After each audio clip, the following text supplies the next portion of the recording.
Hello, welcome back to my channel. If you are new here, I'm Rachel. I'm a wedding planner from Sydney, Australia, and I give tips and tricks and hints and stuff about wedding planning here on YouTube. So thank you for stopping by.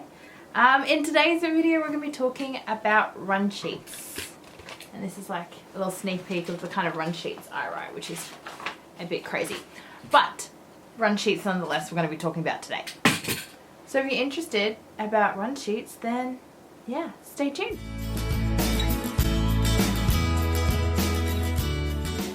Okay guys, in today's video we're going to be talking about run sheets.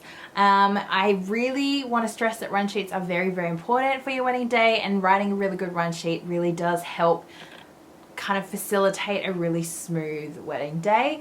But obviously they're quite technical, they're a little bit difficult, so I've come up with like 5 different kind of tips for you guys to write your run sheet. So hopefully this will help, but please keep in mind it's just a guideline. Like most of the time when I do weddings, we write a really thorough run sheet and then we throw it out the door as soon as we come, to work on the wedding day. It's just a guideline. Sometimes it's really good if something goes wrong to go back to the run sheet and see the knock-on effects, so we can kind of change any kind of foreseeable consequences for the thing that went wrong, so we can kind of fix it so it does run smoothly. But yeah, it's just a guideline. It's just a guideline. Okay, so the first tip I have for you guys is to work backwards.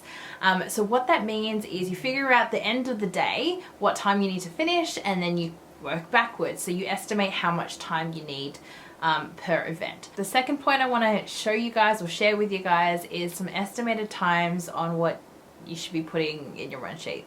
So your hair and makeup artist, you need to be leaving an hour for hair and then an hour for makeup. Usually that can cross over if you're getting 2 different artists. One could be working on hair on one bridesmaid while another one's working on makeup on another bridesmaid. I would give an extra hour, maybe an hour and a bit really, for whatever happens after the ceremony, for your guests to say congratulations and to hang out with your friends and family for a little bit. And for portrait photos, if you really ask guests on time, I think the most optimal amount is actually to have half an hour for your actual portrait photos between you and your partner, and then have half an hour with your bridal party. That doesn't include travel, that's just pure, smack bang photo time only. Even better, I usually write an hour for portrait photos for my photographer, and they can choose what they do with that time, because we don't really need to dictate that. That's not our job. We're not the ones who are professionally photographing things. I think the photographer probably knows more about it than I would, so just allowing them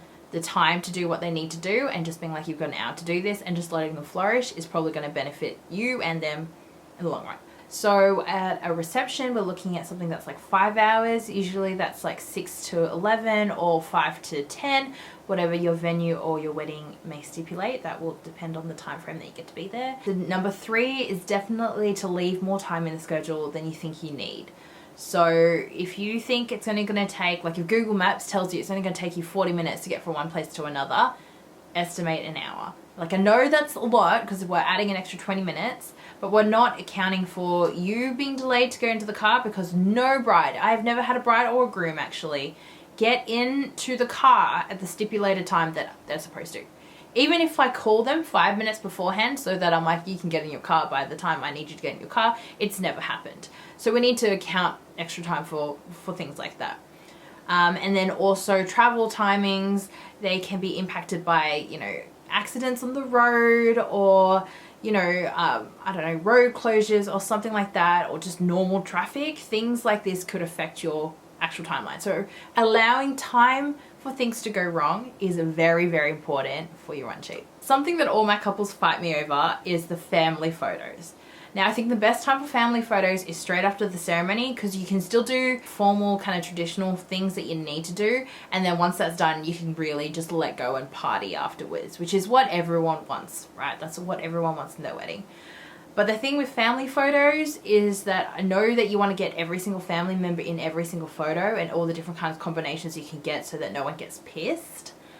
But family photos take the longest time, and they're the most hardest part to coordinate.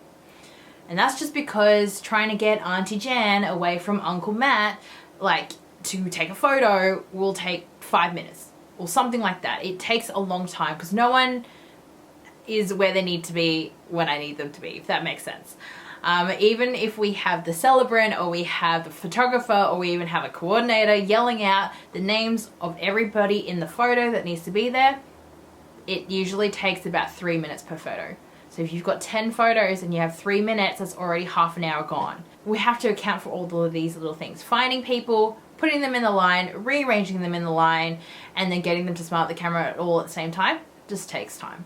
So you need to be really, really specific about who's going to be in your family photos, because you might not have time for family photos.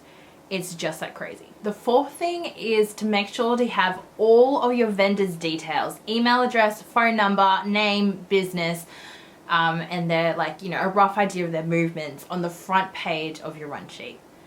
And that's just because if anything goes wrong, you can literally hand your run sheet over to someone and be like, I need you to call the florist because they were supposed to be here at 9:50 and they were not here at 9:50, and we just need to figure out where the flowers are.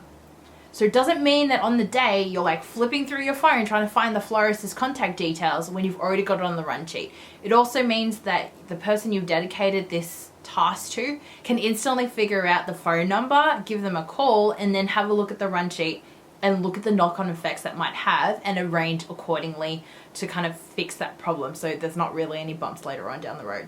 And last but not least, and if I don't say so myself, the most important part about writing your run sheet is scheduling in some you time with you and your partner, your freshly, newly minted wedding couple. We need to make sure this time just the two of you.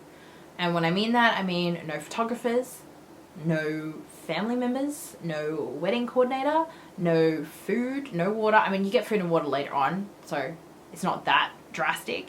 But the idea is that this whole wedding day, you're kind of swept up in a flurry of what you're supposed to be doing next and how you're supposed to be polite to everyone and say hello to everyone and all that kind of stuff. You kind of forget and you lose the moment of actually, hey, we just got married.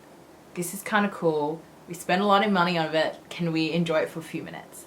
And carving out that time just for the both of you is invaluable, okay?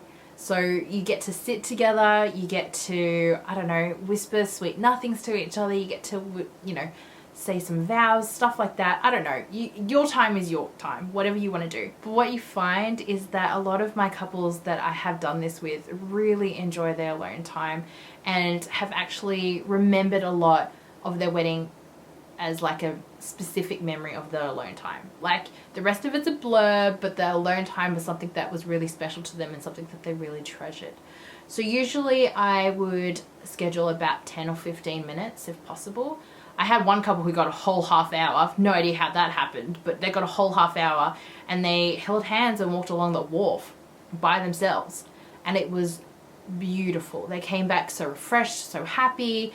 And I think it's really, really invaluable to have that scheduled in, to make sure that that's a priority within your run sheet and that you actually get to do it on the day, because alone time is undervalued.